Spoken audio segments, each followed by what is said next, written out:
bank itu apa sih pengertiannya secara teoritis gitu ya. Nah, pengertian bank ini kita akan bahas dua sisi adik-adik ya, jadi dari dua sudut pandang.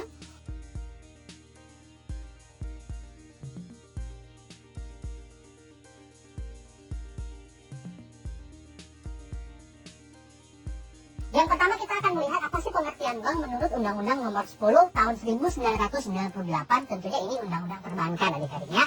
Nah, menurut Undang-Undang Nomor 10 Tahun 1998, bank itu dikatakan artinya adalah suatu badan usaha yang kegiatannya adalah menghimpun dana dari masyarakat. Bentuknya, kalau kegiatan menghimpun itu bisa dalam bentuk simpanan. Kemudian setelah menghimpun dana dari masyarakat, kemudian bank akan menyalurkannya kepada masyarakat dalam bentuk kredit nanti. Ya, tujuannya adalah untuk bisa meningkatkan taraf hidup masyarakat. Jadi dari pengertian tersebut kita akan bisa melihat bahwa ada 3 kata kunci dari pengertian tersebut.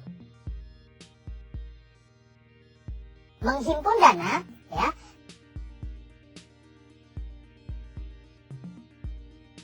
Kemudian menyalurkan kepada masyarakat, itu yang kedua. Lalu yang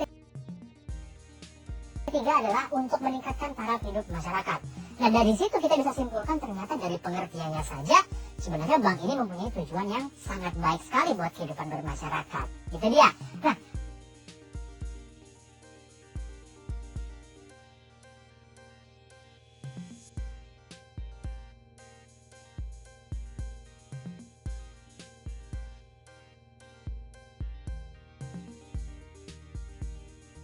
pengertian selanjutnya ini menurut pendapat ahli, saya kutip pendapat dari G.M. Ferenc Stewart.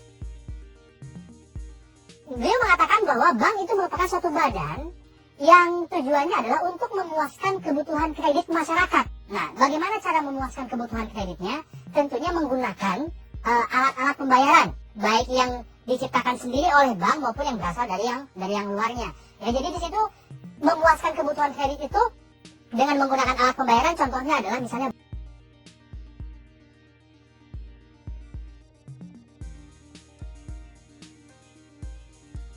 bank menyalurkan uang kartal, ya, uang kertas, uang logam.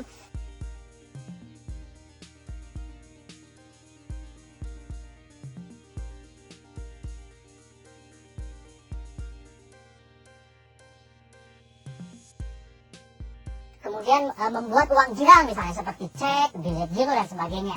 Ya, jadi katanya kalau kata Stewart bahwa bank itu adalah badan usaha untuk memuaskan kebutuhan kredit masyarakat. Oke ya. Tadi istilah kredit sudah kita singgung di awal di pengantar tadi ya.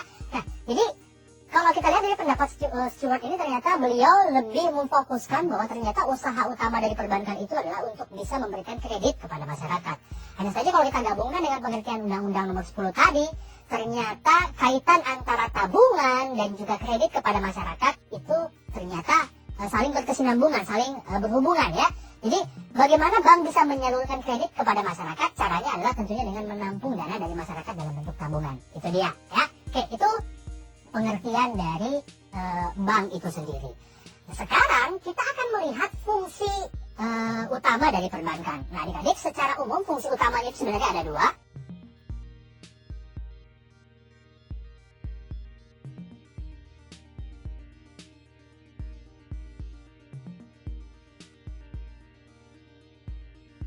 Yaitu kredit pasif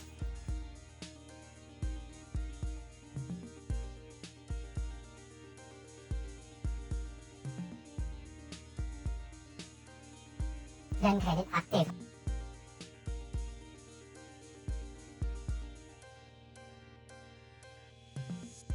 Hanya saja nanti akan ada fungsi penambahnya, yaitu fungsi yang ketiga adalah fungsi pelayanan. Jadi dari gambaran ini kita bisa melihat bahwa secara umum bahwa bank itu bisa memberikan fungsi buat masyarakat itu yang pertama, yaitu kredit pasif. Ada yang menyebut ini dengan istilah operasi kredit pasif. Itu juga boleh, nggak masalah ya. Nah, jadi yang dimaksud dengan kredit pasif adalah fungsi dari perbankan ya untuk menghimpun dana dari masyarakat. Ya, kata menghimpun dana itu bisa disamakan artinya dengan mengambil dana dari masyarakat atau menampung dana dari masyarakat atau menerima dana dari masyarakat. Nah, kalau kita simpulkan kalimat-kalimat tadi, intinya berarti kegiatan penghimpunan dana ini bisa dilakukan dengan berbagai macam cara. Tapi cara utamanya adalah biasanya dengan tabungan. lalu dengan deposito atau dengan giro. Nanti kita akan banyak membahas tentang produk-produk perbankan. Nanti ada pembahasan secara khusus.